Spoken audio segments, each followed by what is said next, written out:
par informatique de nos textes et de nos PowerPoint. Là, on pourrait faire des recoupements intéressants. Donc, on va voir, mais on ne part pas du même point de départ, et c'est peut-être ça aussi qui va être intéressant dans ce cas-ci. Donc, moi, mon domaine, mon nom, oui, est Yann Joly, mon domaine de recherche en droit, c'est le droit de la santé.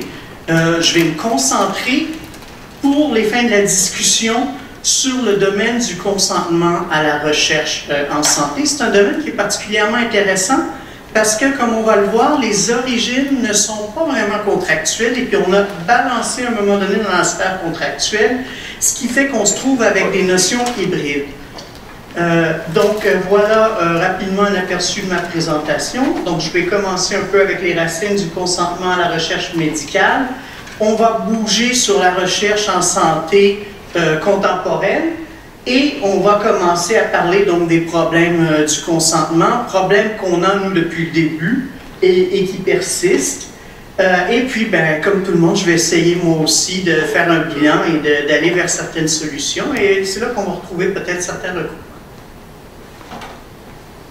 Alors oui, la recherche, bon, c'est un concept assez récent, le concept de consentement à la recherche et de voir une relation contractuelle finalement entre un participant, un chercheur, un établissement hospitalier. Bon, la recherche jusqu'à tout récemment, dans les grandes périodes de temps, on voit que jusqu'à la moitié du 20e siècle, jusqu'à la deuxième moitié du 20e siècle, ben, c'était quelque chose où il n'y avait pas de consentement. La notion de consentement à la recherche n'existait pas. On est passé tout d'abord par une période d'obscurantisme où la recherche était interdite. Donc, si on remonte jusqu'à la Renaissance, on faisait de la recherche sur des criminels, sur des cadavres, sur les prisonniers, mais ce n'était pas une activité qui était régulée, qui était permise, c'était quelque chose qu'on essayait de faire sans que les autres s'en rendent compte. Et puis tout d'un coup, on passe au début à la deuxième moitié du 19e siècle, et là on commence à se rendre compte, bon, le corps médical se développe, la profession médicale se développe, et les médecins commencent à s'intéresser au concept de recherche, et on commence à développer des règles. Mais encore là, de façon assez intéressante, on n'a pas vraiment pensé très rapidement à celle du consentement. Et bon, est arrivé ce qui est arrivé au courant de la Deuxième Guerre mondiale, des choses qui se produisaient pas seulement du fait des nazis en Allemagne, mais du fait dans beaucoup de pays, et qui ont continué de se produire d'ailleurs après la Deuxième Guerre mondiale, des expériences non consensuelles, donc des recherches médicales invasives, non consensuelles, où on forçait les gens finalement à subir des processus de recherche. Bon, on peut voir par exemple sur la photo du haut, là on a cette dame sur qui on a fait des plaies finalement, littéralement on les a infectées pour tester différentes façons après de guérir ces plaies-là. Donc, c'était ça la recherche médicale, beaucoup de recherche médicale, il y avait probablement de la bonne recherche médicale qui se faisait aussi à l'époque, mais il y avait beaucoup de cas abusifs, et là, on a décidé, à la fin de la Deuxième Guerre mondiale, il y a un procès des médecins qui avaient fait des expériences non consensuelles sur les gens dans les camps de concentration, et suite à ce procès, on a adopté le Code de Nuremberg, qui est devenu une balise en recherche médicale, où là, on a avancé le principe de l'autonomie et le besoin d'obtenir le consentement du participant. D'où la nature un peu dualiste de cette notion de consentement à la recherche, puisqu'on est parti du domaine du droit des personnes, où on parle de protection, de l'intégrité, de l'inviolabilité, la notion d'autonomie aussi est très importante. Mais là, on y va avec une notion de consentement qui est une notion contractuelle. Mais donc limitée par ses origines, par les origines du droit de la personne et par les besoins de protéger les participants à la recherche. Encore là, je rappelle, on parlait de recherche invasive, on parlait de risque à l'intégrité physique. Donc, c'était vraiment ça qu'on avait en tête quand on a avancé ces principes d'obtenir le consentement du participant. Et bon, au début, le Code de Nuremberg, c'est pas un document juridique dans le sens du droit positif, c'est une norme éthique à portée internationale, mais dans les 50 années qui ont suivi la Deuxième Guerre mondiale, ce qu'on a vu peu à peu, c'est que beaucoup de ces principes éthiques de l'éthique de la recherche se sont institutionnalisés. Pourquoi? Ben parce que les problèmes persistaient. Alors, on est passé d'un code et d'une déclaration à une autre. Et puis, à un moment donné, on a eu cette institution qui sont les comités d'éthique à la recherche, qui a été créée dans la plupart des pays avec des variantes et qui suit des règles. On sait que dans le Code civil, par exemple du Québec, ben, on a des règles, articles 21 à 24, où on parle de la protection des sujets de recherche. Et on a aussi ce qu'on appelle l'énoncé de politique des trois conseils, qui est une norme éthique. C'est un exemple d'une norme d'éthique de la recherche, mais cette norme d'éthique de la recherche est suivie par la majorité des comités d'éthique au Canada. Et comme les comités d'éthique sont imposés par les lois, entre autres le Code civil, on voit comment on en arrive à donner une certaine force quasi juridique à ces normes éthiques.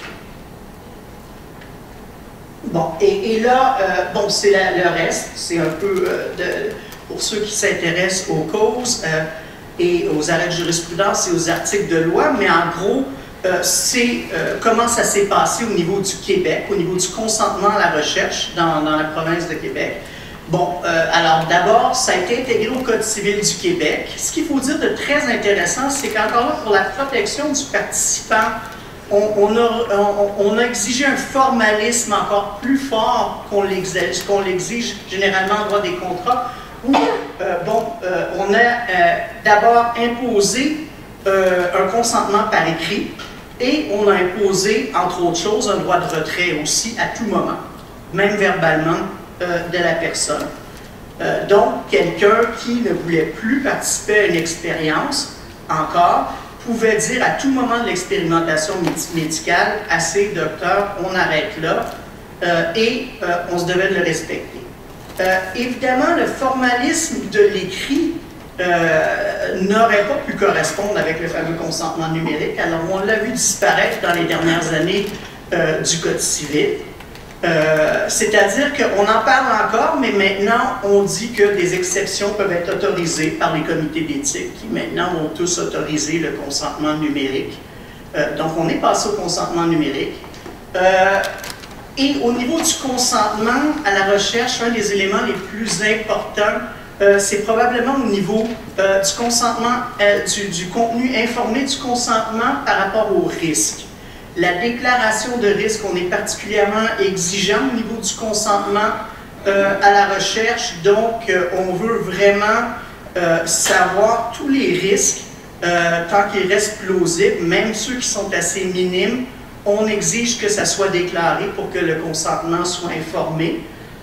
Pourquoi? Bien, on voit ici les propos du juge Albert Mérand, qui distingue l'expérimentation médicale encore là des soins, et qui dit, bien, dans le cadre de l'expérimentation médicale, on n'a pas forcément l'intérêt du patient en premier. On a l'idée d'expérimenter pour améliorer les connaissances générales. C'est l'objectif.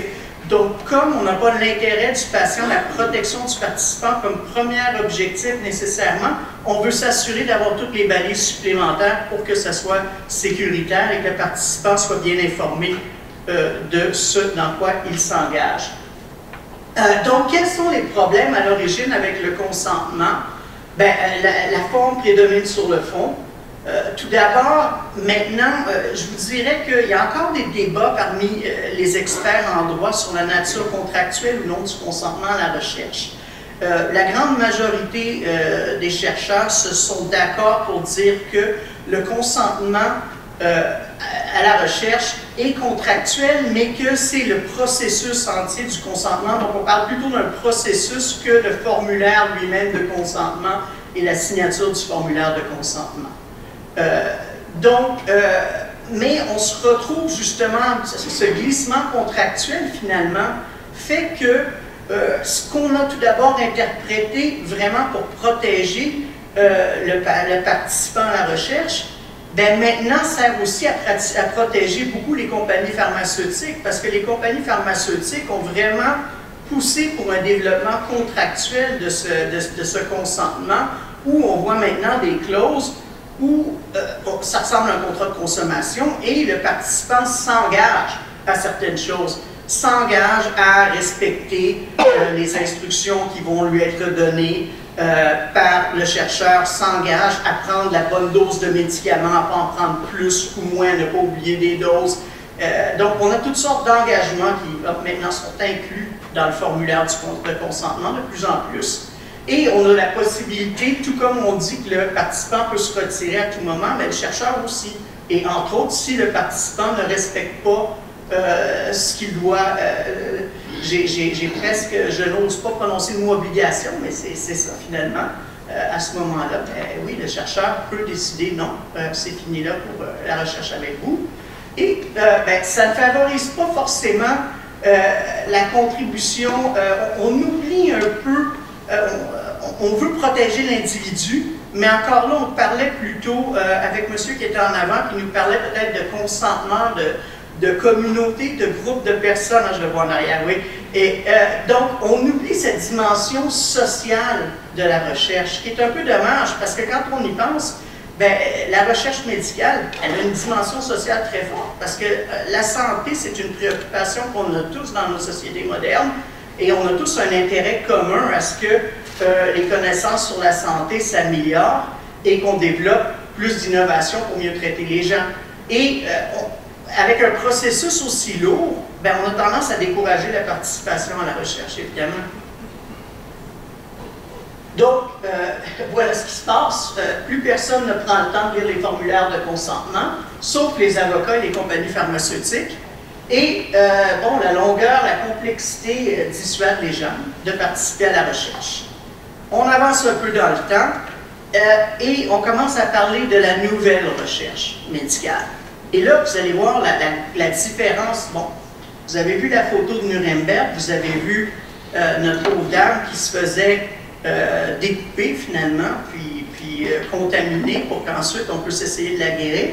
Ça, c'est une biobanque chinoise à Shenzhen, donc en Chine. Et cette biobanque-là contient des millions de données, des pétabytes. Je n'ai pas trouvé l'équivalence francophone, Vincent, pétabyte? Non? C'est beaucoup. C'est énorme. Ça peut prendre, si vous n'avez pas les compétences informatiques et la distribution des réseaux, ça peut prendre des mois et des mois à analyser et à procéder comme données. Donc, c'est immense. Donc, données génétiques, des génomes entiers de millions d'humains, animaux, espèces végétales aussi, tout ça dans une biobanque. Et maintenant, c'est comme ça la recherche en santé, c'est ça. Bon, je ne dis pas qu'il n'y a plus de recherche invasive en santé, il y en aura toujours, il y aura toujours des essais cliniques, mais maintenant, ça part toujours de là, de la recherche sur les données de santé. Donc, on a vraiment changé de paradigme. Pourquoi? Parce que ça nous permet, premièrement, d'expérimenter à l'extérieur du corps humain, ce qui est beaucoup moins dangereux pour les êtres humains. Ça nous permet d'atteindre un grand volume de données, ce qui, encore là, fait que nos résultats sont beaucoup plus robustes. Donc, on est dans un nouveau paradigme. La recherche en santé a changé, et bien en même temps, le consentement à la recherche en santé a changé, et on est passé au consentement numérique. Et on se trouve donc dans un contexte où on parle maintenant de système de santé apprenant, où on apprend de chaque donnée des patients. Bon, encore là, c'est l'objectif. On n'y est pas encore tout à fait. Chaque patient, donc, est une source de savoir par ces données qui retourne vers le patient le plus rapidement possible pour avoir un gain de santé qui serait beaucoup plus rapide. On sait que pour ceux qui connaissent un peu les essais cliniques, c'est donc les essais de nouveaux médicaments, c'est un processus qui ne fonctionne plus, qui coûte des millions, des milliards de dollars, qui au niveau du temps peut prendre 15 à 20 ans, qui est très rarement un succès. Donc on peut penser à tout ce que ça coûte et ça explique pourquoi les compagnies pharmaceutiques chargent si cher leurs produits. Donc, on essaie des nouveaux modèles plus rapides, plus efficaces grâce aux données. Évidemment, les données médicales, c'est des données qui sont particulièrement sensibles, on le sait, puisque ça nous donne des informations sur l'état de santé, non seulement présent, mais sur l'état de santé futur des personnes. Donc, évidemment, l'imposition du consentement est toujours là. Mais en même temps, il y a certaines fois où on peut se poser la question, on n'est quand même plus dans le contexte du Nuremberg, là. On ne parle plus de découper des gens, de risquer finalement de les blesser ou de les tuer par un processus d'expérimentation. On parle d'obtenir des données de santé, ce qui peut se faire sans aucune intrusion physique ou avec une intrusion physique minimale. On parle par exemple d'une prise de sang pour ensuite pouvoir analyser, obtenir la séquence génomique de la personne. Donc le risque est limité au risque à la vie privée la plupart du temps, lié par exemple au risque de bris de confidentialité, de discrimination qui pourrait s'ensuivre, etc. Donc, comment est-ce qu'on peut se débrouiller pour avoir des processus de consentement qui vont refléter cette nouvelle recherche? Évidemment, bon, les données en ligne, on en a parlé un peu dans les présentations qu'on a eues avant la mienne. C'est des données qui sont très difficiles à retirer. On a échangé un peu sur l'impossibilité de retirer son consentement complètement si les données sont déjà partagées. Et c'est le cas maintenant. Il y a aussi une forte tendance à partager les données de santé parce que encore là, on veut atteindre le plus grand nombre de données pour avoir des résultats le plus probants possible, ce qui fait que les chercheurs, entre eux, vont échanger des données, généralement, mais pas toujours avec l'autorisation des patients. Et finalement, aussi, on parle de retour, des fois, de résultats vers les patients. Donc, on comprend un peu le contexte. Quelles sont les comment les nouveaux consentements fonctionnent-ils? Bon, le consentement électronique peut se faire sur place ou à la maison. C'est-à-dire que des fois, il peut y avoir un terminal à l'hôpital même où on va dire aux gens, si vous êtes intéressés à participer au projet, allez remplir en ligne un formulaire de consentement. Il y a quelqu'un pour nous aider, ça c'est l'idéal. Ça peut se faire aussi à distance. C'est accepté par le droit québécois. Ce que je veux dire par là, c'est qu'encore là, il faut réconcilier les normes de la recherche telles qu'elles sont énoncées dans le Code civil avec la loi sur la protection des documents électroniques. Et bon, il y a certaines conditions de forme. Encore là, Vincent pourra vous en parler beaucoup mieux que moi sûrement, mais entre autres, l'intégrité des documents, la fiscalité de la signature électronique, l'accessibilité du document, l'authenticité, bref, les critères classiques. Et à ce moment-là, les comités d'éthique vont généralement autoriser une déviation à la règle du consentement par écrit. On va permettre le consentement en ligne. Maintenant, on a vu que ça ne suffit pas complètement pour le monde de la recherche médicale. Pourquoi? Parce que, bon, je vous ai montré tout à l'heure la biobanque de Shenzhen. Ça, on parle d'une infrastructure qui a probablement coûté quelques milliards de dollars. Donc, quand on bâtit une infrastructure de recherche comme celle-là, avec des pétabytes de données génomiques qui a coûté des milliards de dollars, la dernière chose qu'on veut, c'est avoir un consentement très informé du participant, parce que ça veut dire qu'on lui a dit absolument tout ce qu'on allait faire. Et là, on est pris, on ne peut plus faire d'autre chose avec les données. Donc là, quand on a fait notre investissement de 2 milliards de dollars et qu'on se trouve pris, qu'on est pris à détruire tous les échantillons, c'est pas gagnant, c'est gagnant pour personne, parce qu'évidemment, les infrastructures de recherche comme ça sont payées par nos taxes. Et les chercheurs ne peuvent pas maximiser le gain en santé qui pourrait être fait de la recherche. Et même pour les participants, ben, on se demande, est-ce que, ma foi, ils ne sont pas plus contents de consentir une seule fois et qu'on ne les dérange plus, plutôt que de consentir à chaque petite orientation de la recherche. Par exemple, aujourd'hui, ben, je fais une recherche sur les gènes qui prédisposent à une plus grande résistance au virus du HIV. Demain, j'en ferai un par rapport aux médicaments, réaction aux médicaments sur l'hépatite. Bon, est-ce que j'ai vraiment besoin d'obtenir un nouveau consentement à chaque fois? Alors, la communauté a bougé, et ça c'est très intéressant parce que là, c'est là qu'on voit qu'il y a des fois des décalages entre le droit positif et la pratique. La pratique maintenant en santé est d'obtenir un consentement large en génétique et c'est généralement toléré. Est-ce que ça correspond tout à fait à l'exigence de consentement informé à travers le Code civil? Disons que c'est une zone qu'il ne faut pas regarder de trop près. Consentement large, qu'est-ce que c'est? C'est un consentement où on dit on a besoin de vos données. On a besoin de vos données pour faire de la recherche en santé. Ça va se faire dans une biobanque à tel endroit et voilà comment nous allons protéger vos données. Donc, on dit aux participants à peu près tout ce qu'on peut lui dire, mais il y a des choses qu'on ne sait pas encore et donc on ne lui dit pas. Et on se laisse une zone de flou pour pouvoir faire plusieurs types de recherches. Et ça, c'est généralement toléré. Pas de cause de jurisprudence là-dessus pour l'instant au Canada. Consentement dynamique, on a avancé évidemment, mais il fallait progresser un peu avec tout ce qui se passe en ce moment dans les technologies de l'information. Donc on appelle ça le consentement dynamique. C'est pas particulièrement original, mais l'idée est simple. L'idée que le consentement, comme on l'a dit, le contrat de consentement, si on conçoit le consentement à la recherche médicale comme un contrat, c'est un processus. Alors pourquoi ne pas faire du formulaire de consentement un processus?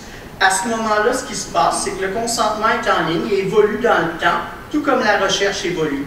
Donc, revenons à ma biobanque. Bien, ma biobanque, le premier projet de recherche qui va être fait avec la biobanque, je vais l'afficher, je vais dire aux participants qui ont consenti à être dans la biobanque déjà, est-ce que vous acceptez de participer à ce projet-là, oui ou non? Si oui, est-ce qu'on peut vous recontacter pour vous demander des échantillons supplémentaires, oui ou non? Alors voilà un peu l'idée du processus, il y a plusieurs façons de l'implémenter. C'est sûr que ça semble très intéressant en théorie. En pratique, c'est loin d'être parfait. Pourquoi? Parce qu'on se rend compte que, premièrement, c'est un processus qui est très exigeant et pour les chercheurs et pour les participants. Exigeant pour les chercheurs à gérer. Ils s'intéressent à des grands nombres et là, on leur demande d'offrir plein d'options aux participants qui risquent de diviser les groupes. Mais aussi dérangeant pour les participants. On parlait de gens qui avaient peu d'intérêt à lire les formulaires de consentement. Ben là, si on leur demande non seulement de les lire une fois, mais de les lire à tous les 20-30 jours pour voir s'il y a des nouveautés, on a un problème si on pense qu'ils vont nous suivre. Et donc, la participation à ces projets qui utilisent le consentement dynamique est parfois moins qu'idéal, à moins que ce soit vraiment dans des domaines très précis qui s'y prêtent mieux. On a essayé aussi, plus récemment, ce qu'on appelle le méta-consentement. Ça ressemble beaucoup au consentement dynamique, mais on se contente d'offrir des options au début du processus. Donc, après avoir offert ces options-là, la recherche continue, suivant les choix que le participant a fait, mais il n'y a pas de recontact périodique pour demander plus de choses. On a pris les options dès le point de départ. C'est le méta-consentement. Donc, c'est un peu avec ça qu'on se retrouve présentement comme type de consentement qui sont utilisés en plus du consentement traditionnel. Bon, les problèmes, il y en a plusieurs. Biais de sélection, ben, c'est les gens qui s'intéressent aux technologies de l'information qui sont moins capables de les utiliser. Donc, pour les personnes âgées qui sont moins connaissantes de ce type, des fois, de technologie-là, ben, peut-être que le taux de participation s'en trouve affecté. Surcharge d'information, incompréhension, on l'a entendu de mes collègues, de mon côté aussi. Désillusionnement face à l'avancée de la recherche et passivité des participants, ben, le consentement dynamique, c'est un peu ça des fois le problème, c'est que souvent, ben, les gens se font une idée de la recherche comme étant quelque chose, on entend « Ah, on va tester des nouveaux gènes pour savoir quels sont les meilleurs médicaments pour traiter tel type de cancer. » Bon, les gens ont tout de suite un espoir de voir quelque chose arriver sur le marché dans 2 ans, alors qu'en vérité, peut-être que cette recherche-là va prendre 40 ans à générer quelque chose. Et là, si on force les gens à suivre le processus de recherche depuis le début, il y a moyen de les décourager un peu par rapport à l'avancement scientifique. Augmenter le risque de méprise thérapeutique, c'est un peu dans le même sens. Encore là, les gens peuvent penser que parce qu'il va y avoir cette relation continue avec le chercheur, ben, ils vont peut-être avoir des chances d'être guéris à travers le processus de recherche. alors qu'on parle vraiment d'un processus de recherche qui n'aboutira pas dans beaucoup de cas à des propositions de soins. On accroît la responsabilité des participants, on en a parlé, il y a cette tendance à contractualiser dans le terme de contrat de consommation les formulaires de consentement en ligne, c'est la même tendance. Emphase sur le participant individuel malgré les implications plus larges. Puis ça aussi, je parlais du fait que la santé, c'est un bien commun qui intéresse tout le monde, mais en plus de ça, maintenant, avec les données de santé qu'on a, les études qu'on a, on se rend compte que, par exemple, le profil génétique de l'individuel, quand j'ai le génome entier d'une personne, il y a beaucoup de recoupements avec les membres de sa famille. Donc, j'ai aussi de l'information sur la santé des membres de sa famille à travers ce génome entier-là. Donc, le consentement individuel ne prend pas vraiment compte de cette réalité des choses, où il y a des intérêts partagés, il y a des informations partagées entre les membres d'une famille et d'une communauté, et il y a une perte de confiance aussi relativement à la sécurité des données. Les gens sont très inquiets quand on leur demande de partager les données de santé. Ça dépend toujours des populations à qui on demande. En général, plus une population est déjà affectée par la maladie, donc si on demande à des gens malades, une maladie très sérieuse, de partager leurs données, en général, il n'y a pas vraiment d'inquiétude au partage, mais si on demande à des gens, des volontaires sains, de partager leurs données, là, tout de suite, les questions de vie privée risquent d'arriver sur la célébration de discrimination. Donc, je finis ma présentation par quelques idées de récentes tendances. Vincent vous a parlé d'un article qu'on avait écrit qui touchait les concepts de gamification, de donation des informations de santé. L'idée étant, bon, puisque la santé est une valeur collective, puisque dans certains cas, on peut quand même parler d'un type de recherche où ce n'est pas une recherche à risque élevé qui met la vie d'une personne en péril, comme on avait à gérer quand on parlait du type de recherche beaucoup plus invasif. Donc, pour cette recherche avec des données massives, est-ce qu'il y a moyen peut-être d'être un peu moins protectionniste, mais d'être un peu plus aux attentes de ce qui, finalement, de ce que désirent les participants, donc rendre l'expérience plus ludique, plus intéressante, pour s'assurer justement qu'ils vont être intéressés dans le processus. Aussi, les gens aiment bien sentir qu'ils participent à la recherche, une participation active. Alors, pourquoi ne pas leur offrir cette possibilité-là de se sentir comme une partie intégrante du processus? On l'a vu, par exemple, avec les projets où on a demandé aux gens de donner volontairement leur génome, c'est-à-dire l'information sur leur génome, de la mettre comme ça, complètement ouverte sur l'Internet pour que tout le monde puisse la voir. Bon, il y a des gens, et bon, on demandait aux gens avant de faire ça, de passer des tests pour s'assurer qu'ils comprenaient très bien ce qu'ils faisaient. Et puis, il y a beaucoup de gens qui ont dit, bon, ma foi, il y a un risque. Le risque est minimal, j'en suis conscient, mais ça m'intéresse d'aider le progrès scientifique. Je suis curieux de voir ma séquence génétique. J'ai pas de problème à la partager en ligne. Et à ce moment-là, bon, on laissait les gens procéder. Ça s'est fait aux États-Unis. Au Canada, le projet a progressé beaucoup plus lentement et avec des conditions différentes pour rencontrer justement certaines règles juridiques. Recherche citoyenne, c'est un autre phénomène, où même certaines recherches, maintenant, grâce aux techniques en ligne, par des citoyens pour rejoindre les chercheurs, surtout des citoyens qui ont en commun, par exemple, une maladie rare dans leur famille. On va se mettre ensemble pour justement former une collective et là, avoir un certain pouvoir de négociation avec les chercheurs. Et finalement, dernière tendance que j'observe dans mon domaine, le consentement lisible par machine. Donc ça, c'est la dernière tendance. Qu'est-ce que c'est? Maintenant, on veut sauver du temps. Ce qu'on voudrait faire éventuellement, c'est passer par-dessus les comités d'éthique à la recherche, qui sont ceux finalement qui donnent l'approbation pour les projets de recherche. On dit, on va automatiser le processus, la lecture et l'interprétation des restrictions à l'utilisation qui est exprimée dans les contrats de consentement va se faire par machine. Et donc, on va pouvoir classifier chaque groupe de données humaines avec toute une série de restrictions. Et les chercheurs va pouvoir voir la liste. OK, je vais avoir accès à telles données qui sont dans telle biobanque et voilà ce que j'ai le droit de faire avec les données si je veux m'en servir. Donc, tout le processus sera automatisé. On n'est pas encore rendu là, mais il y a des projets pilotes déjà qui ont démarré, entre autres aux États-Unis et en Angleterre, où on teste ces nouveaux processus. Donc voilà, quelques mots peut-être pour finir en essayant d'être positif là-dessus. Donc consentement comme un processus plutôt qu'un accord ponctuel, je pense que ça c'est quelque chose qui ressort vraiment du domaine du consentement à la recherche. Le mot confiance revient beaucoup aujourd'hui, donc il y a quelque chose peut-être à réfléchir là-dessus. Établir une relation de confiance à travers le consentement avec nos participants, avec les gens qui signent le formulaire. Le faire et aussi penser à faire évoluer justement ces formulaires de consentement pour essayer de rencontrer les intérêts de la société et aussi pour qu'ils reflètent vraiment le risque de la recherche qu'on représente. On en a parlé un peu. La recherche sur les données massives, c'est pas de la recherche sur des processus de chirurgie invasifs ou sur des médicaments qui ont 2 pages d'effets secondaires. C'est très différent.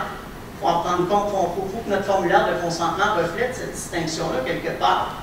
Et puis, il faut aussi prendre conscience que la recherche en santé, ça a ça de particulier, que c'est un objectif de bien commun. Et si on a des formulaires de consentement mal conçus, si on a des processus de consentement trop lourds, ce qui se passe, c'est très simple, c'est qu'on arrête la recherche en santé, on la freine, et c'est nous qu'on pénalise au bout du compte. C'est un prix à payer pour ça. Est-ce que ça protège forcément, est-ce que ça protège mieux le participant? Pas forcément. Donc voilà, si vous avez des questions, je remercie mon groupe de recherche.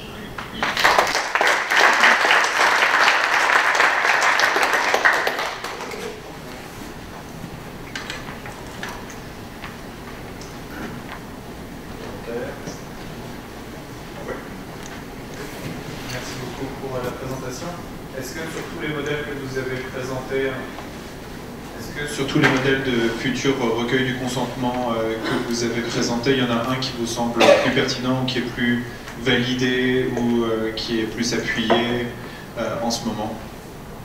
Le modèle qui prédomine en ce moment pour la recherche sur les données massives en santé est le modèle du consentement large, du broad consent, simplement parce qu'il y a une certaine simplicité à ce modèle-là. C'est-à-dire qu'on reste finalement ancré au principe du vieux consentement papier où finalement on a un texte, on décrit la recherche et parce qu'on veut décrire la recherche d'une façon générale, on ne s'embarrasse pas de déclarer tous les détails. Donc il y a une simplicité là-dessus. Maintenant, ça ne règle pas tous les problèmes du consentement. Mais c'est un peu... Et puis de façon plus expérimentale, les 2 autres types de consentement dont j'ai parlé, le consentement dynamique et le meta-consent, sont testés. Mais c'est ça. Pour l'instant, ce qui m'arrête dans mon intérêt pour ces types de consentement-là, c'est que je n'ai jamais vu encore pour l'instant que ça a fonctionné avec des grands groupes de patients.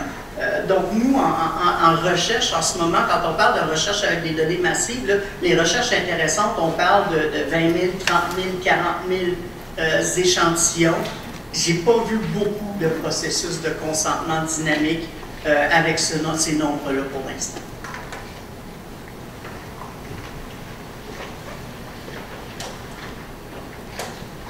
Bonjour. Ma question est celle de savoir si le consentement numérique en recherche dans le domaine de la santé, si ça a été formalisé par le législateur ou ça résulte d'une pratique du numérique. Ça résulte de l'interprétation de 2 lois. Une loi qui reconnaît donc la validité des textes électroniques, c'est la loi au Québec. Ouais, comment tu dis? Voilà, loi sur le cadre concernant le cadre technologique. Vas-y, répète-moi ça.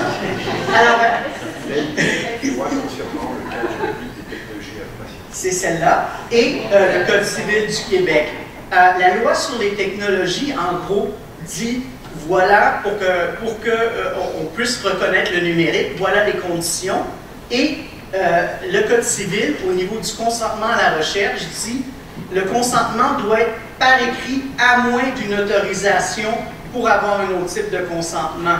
Et cette autorisation-là, ben, c'est les comités d'éthique à la recherche vont autoriser finalement ce type de consentement-là maintenant.